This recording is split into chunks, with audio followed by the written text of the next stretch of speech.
Halo anak-anak, kita jumpa lagi. Yuhu, anak-anak. Tante Ana senang sekali bertemu kalian. Halo juga, saya Mona. Kita bertemu lagi. Halo juga teman-teman.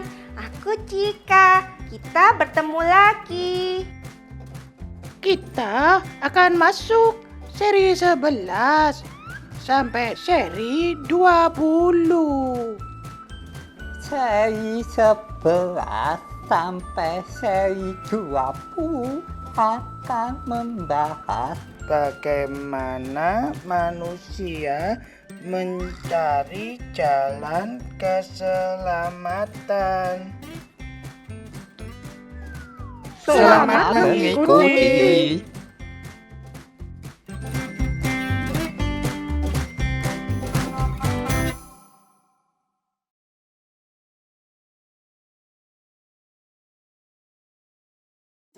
Aduh, cucuku mana Mona ini? Mona, ini acara asik akan dimulai loh. Mona! Ya, Kek, tunggu. Sebentar apa lama-lama, ayo cepatlah. Tunggu. Nah, begitu kalau dipanggil. Ada apa toh, Kek? Lupa ya, acara asik akan dimulai loh, Mon. Oh iya. Iya ya. Sudah mulai ya, Kek? Sebentar lagi. Mona, kenapa sih kok lama banget?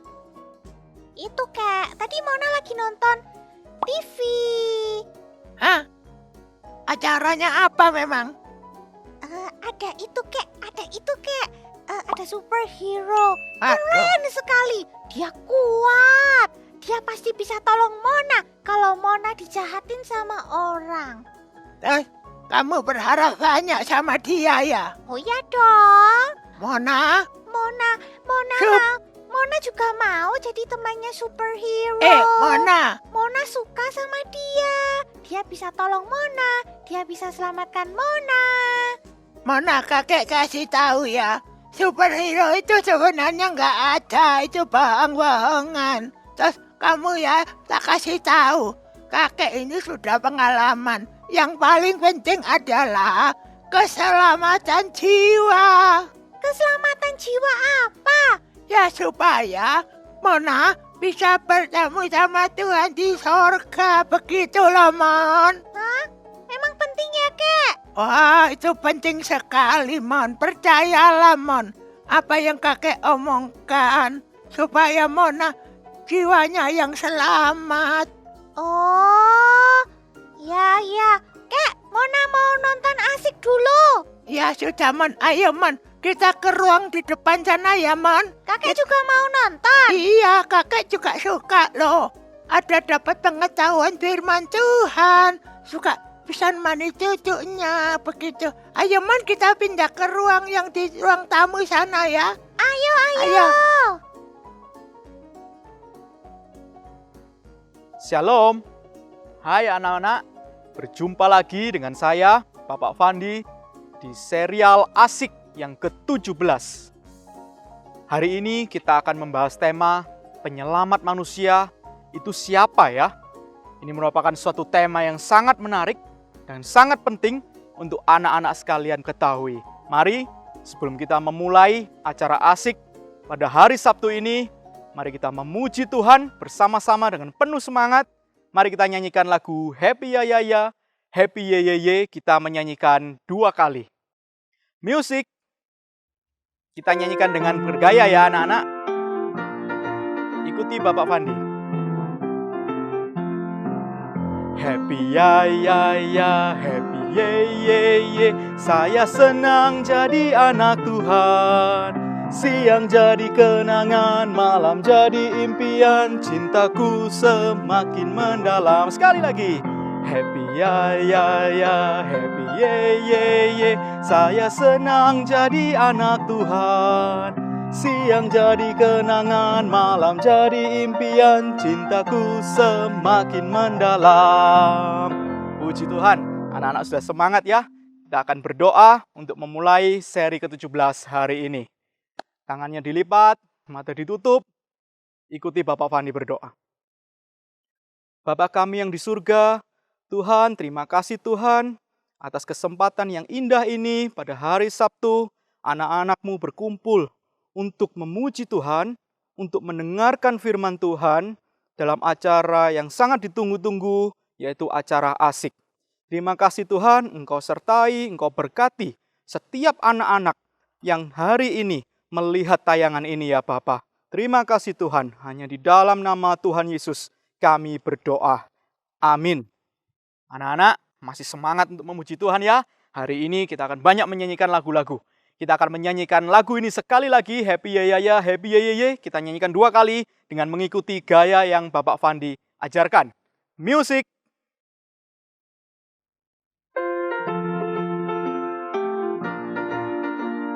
Tangannya di pinggang ya. Happy ya ya ya, happy ye ye ye. Saya senang jadi anak Tuhan. Siang jadi kenangan, malam jadi impian. Cintaku semakin mendalam. Happy ya ya ya, happy ye ye ye. Saya senang jadi anak Tuhan. Siang jadi kenangan, malam jadi impian. Cintaku semakin mendalam. Puji Tuhan, anak-anak semakin semangat sehingga hari ini tidak ada yang namanya ngantuk ya ketika kita akan mendengarkan firman Tuhan. Sebentar lagi kita akan mendengarkan firman Tuhan dalam serial yang ke-17 ini yang akan dibawakan oleh Ibu Imelda. Firman Tuhan yang sangat bermanfaat, sangat berguna, sangat memberkati anak-anak. Percayalah dengan Bapak Fandi. Dan sebelumnya kita akan menyanyikan satu lagu lagi yang judulnya berbeda dengan Happy Ya Ya Ya. Kita akan menyanyikan lagu Yesus Kristus Juru Selamat Dunia. Music. Ikuti gaya Bapak Fandi ya. Siapa yang hibur hatiku? Siapa hapus air mataku? Siapa yang tanggung dosaku? Hanyalah Tuhan Yesus. Satu kali lagi. Siapa yang hibur hatiku? Siapa hapus air mataku? Siapa yang tanggung dosaku? Hanyalah Tuhan Yesus. Puji Tuhan, kita akan segera mendengarkan firman Tuhan yang akan dibawakan oleh Ibu Imelda. Anak-anak siapkan hati dan pikiran, dan anak-anak duduk yang manis. Mari kita bersama-sama kita mendengarkan firman Tuhan. Halo semuanya anak-anak. Hari ini kita akan melanjutkan lagi seri asik yang ke-17 dengan tema Penyelamat Manusia Siapa Ya?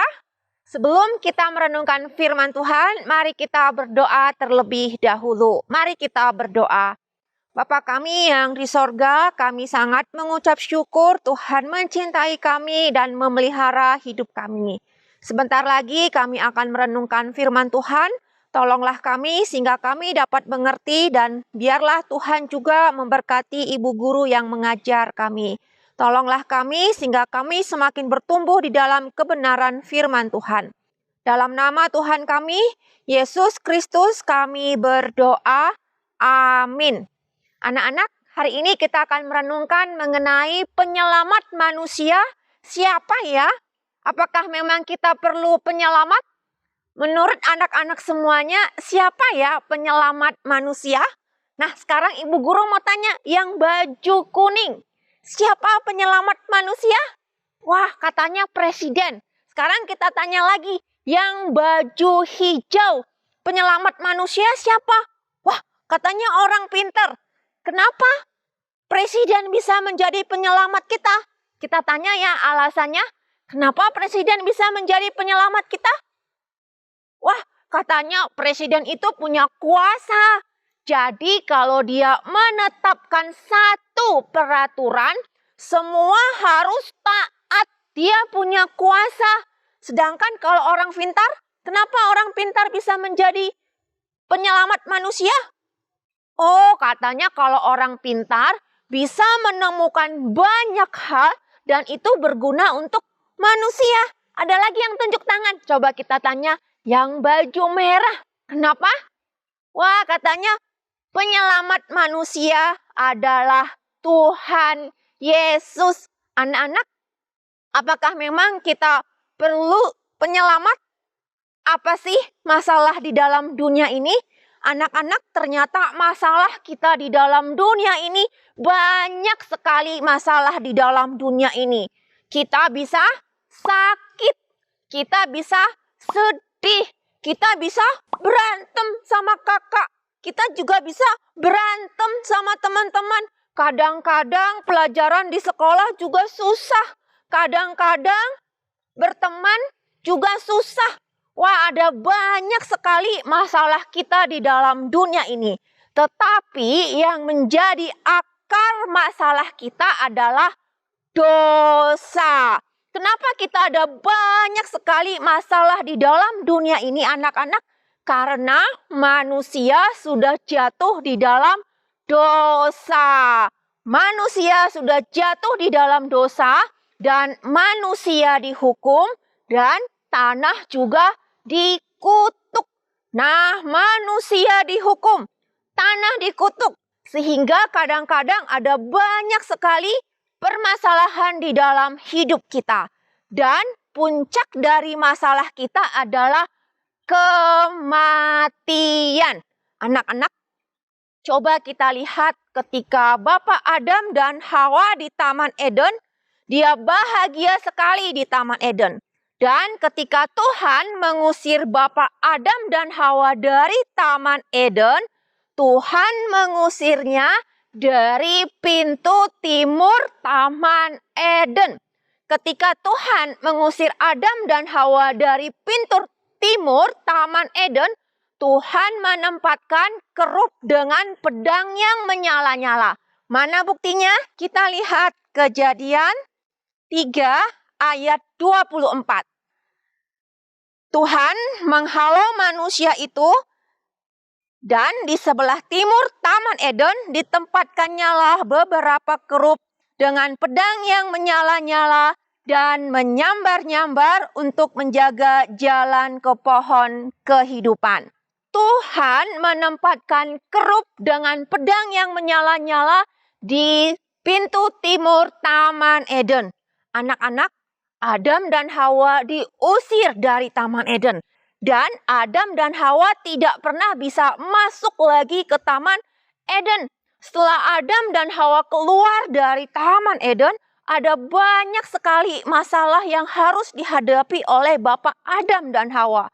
Tapi sesulit apapun masalah mereka, mereka tidak bisa masuk lagi ke Taman Eden karena pintunya sudah dijaga oleh kerup dengan pedang yang menyala-nyala. Manusia tidak bisa lagi kembali ke Taman Eden. Manusia hanya bisa menerima hukuman mereka.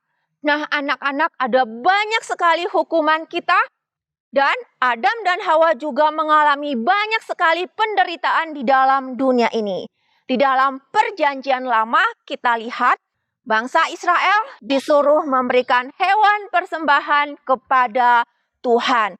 Nah, anak-anak, tetapi apakah dosa kita, masalah kita bisa diselesaikan dengan mempersembahkan hewan kepada Tuhan? Apakah hewan bisa menggantikan manusia? Sekarang coba kita lihat. Kalau misalnya kita lihat di dalam dunia ini, anak-anak, ada banyak sekali jenis hewan. Ada yang badannya besar dan kuat, ada yang larinya kencang. Tapi anak-anak, meskipun hewan badannya besar dan kuat, meskipun dia bisa lari dengan sangat kencang, kalau misalnya hewan sakit, hewan memerlukan dokter hewan. Dan dokter hewan itu adalah manusia. Nah, anak-anak, hewan gajah badannya besar, tetapi hewan gajah ini bisa ditaklukkan oleh manusia. Manusia bisa mendidik hewan gajah ini sehingga bisa menjadi taat kepada manusia. Manusia juga bisa mendidik kuda sehingga bisa taat kepada manusia. Manusia bisa mengalahkan semua hewan-hewan bisa mengatur hewan-hewan sehingga hewan-hewan taat kepada manusia. Kenapa hewan-hewan taat kepada manusia? Karena manusia lebih hebat daripada hewan. Nah, anak-anak, manusia lebih tinggi daripada hewan. Maka hewan tidak bisa menggantikan semua dosa manusia. Hewan tidak bisa menjadi penyelamat manusia. Tetapi kenapa Tuhan menyuruh manusia mempersembahkan hewan? Hewan itu hanyalah bayang-bayang atau simbol dari penyelamat kita yang sesungguhnya yang akan datang ke dalam dunia ini. Yang kedua, Tuhan juga memberikan perintah untuk mengangkat imam-imam sebagai perantara manusia dengan Tuhan. Anak-anak, imam-imam itu siapa? Imam-imam itu ditunjuk oleh Tuhan sendiri, harus dari keturunan suku Lewi. Tetapi anak-anak, imam-imam ini semuanya sebelum menjalankan tugas mereka harus mempersembahkan hewan sebagai korban penghapus dosa untuk dosa mereka. Jadi imam-imamnya juga sudah berdosa. Imam-imamnya harus mempersembahkan korban pengampunan dosa kepada Tuhan sebelum mereka menjalankan tugas mereka. Dan anak-anak, sebaik apapun imam itu, dia pasti mati. Wah, ternyata menjalankan kehendak Tuhan, menjadi imam, tidak menghilangkan kematian. Selain imam-imam, Tuhan juga menunjuk nabi-nabi. Apa tugasnya nabi-nabi? Nabi-nabi akan menyatakan isi hati Tuhan kepada manusia. Wah, nabi-nabi juga tugas yang sangat mulia. Tetapi semua nabi-nabi juga mati. Dan nabi-nabi juga ada dosanya. Contohnya yang pertama anak-anak, Nabi Musa. Dia adalah orang yang luar biasa. Tuhan memberikan hukum-hukum Taurat melalui Nabi Musa. Nah, Nabi Musa berkata apa? Jangan engkau membunuh. Tetapi Nabi Musa juga sudah pernah membunuh. Dan Nabi Musa juga mati. Nah, anak-anak, ternyata Nabi mati. Imam mati. Rohaniawan sebaik apapun mereka semuanya mati. Lah, lalu bagaimana dengan kita? Siapa yang bisa menjadi penolong manusia? Kalau semua manusia mati, bahkan rohaniawan pun mati. Rohaniawan tidak bisa menanggung hukuman mereka sendiri. Rohaniawan tidak bisa lepas dari hukuman kematian. Lalu siapa yang akan menanggung hukuman dosa kita? Anak-anak, kita adalah manusia, maka hukuman dosa kita juga harus digantikan oleh manusia. Tetapi manusia ini haruslah manusia yang sempurna, tidak berdosa. Semua manusia keturunan Adam dan Hawa sudah berdosa. Maka harus ada pribadi manusia yang tidak berdosa. Siapa dia? Dia adalah Tuhan sendiri yang datang ke dalam dunia ini dan menjadi sama dengan manusia. Anak-anak, di dalam matematika kita belajar ada simbol tidak terhingga. Anak-anak, kalau misalnya yang tidak terhingga ini ditambah angka 100, dia tetap tidak terhingga. Apa ya yang tidak terhingga? Apa ya yang tidak terbatas? Anak-anak, Tuhan adalah tidak terbatas. Tuhan yang tidak terbatas ini mau turun dari surga yang mulia, datang ke dalam dunia ini, menjadi sama seperti manusia, supaya dia bisa menanggung hukuman dosa kita. Nah, hukuman manusia yang berdosa ini ditanggung oleh manusia yang tidak berdosa, yaitu Tuhan Yesus sendiri. Tuhan Yesus menjadi perantara manusia dengan Tuhan. Nah, lalu siapa yang menjadi utusan Tuhan ke dalam dunia ini untuk menyatakan isi hati Tuhan? Dia juga harus Tuhan sendiri. Tuhan menjadi perantara Tuhan. Dia itu adalah Yesus Kristus. Dia adalah Tuhan menjadi perantara Tuhan untuk manusia. Anak-anak, Yesus Kristus adalah penyelamat kita yang sejati. Dia menyelamatkan kita dari hukuman dosa kita. Bukan hanya dari hukuman dosa kita, anak-anak. Dia adalah Tuhan yang maha mulia, Tuhan yang berkuasa atas dunia ini. Tuhan Yesus senantiasa bersama dengan kita. Tuhan Yesus tahu semua pergumulan kita, anak-anak. Ada banyak sekali kesulitan kita di dalam dunia ini. Tetapi kita punya juru selamat di dalam seluruh hidup kita. Kenapa Tuhan Yesus harus terus melindungi kita? Karena Tuhan Yesus berjanji apa? Aku akan senantiasa bersamamu sampai kita bertemu dengan Tuhan. Jadi Tuhan tidak hanya menyelamatkan kita, tapi Tuhan juga memastikan dan melindungi kita supaya kita sungguh-sungguh pasti akan bertemu dengan Tuhan Yesus, Juru Selamat kita. Wah, senang sekali ya anak-anak. Meskipun dosa kita banyak sekali, tetapi kita punya Juru Selamat yaitu Yesus Kristus.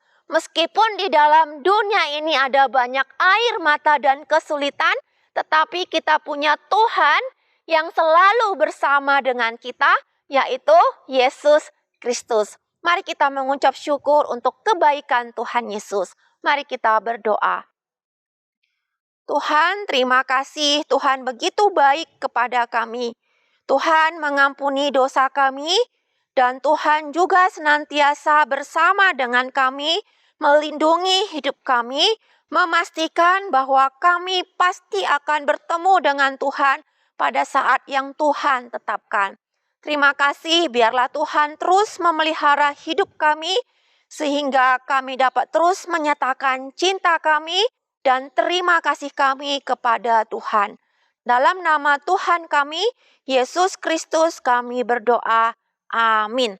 Anak-anak, kita akan menaikkan satu pujian sebagai ucapan syukur kita kepada Tuhan yang dipimpin oleh MC.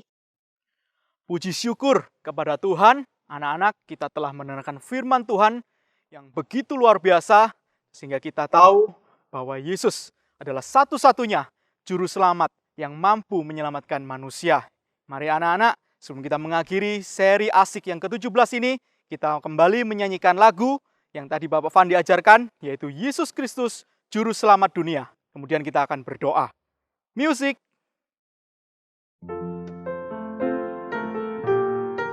Menyanyi dengan menggunakan gaya ya. Siapa yang hibur hatiku? Siapa hapus air mataku? Siapa yang tanggung dosaku? Hanyalah Tuhan Yesus. Satu kali lagi. Siapa yang hibur hatiku?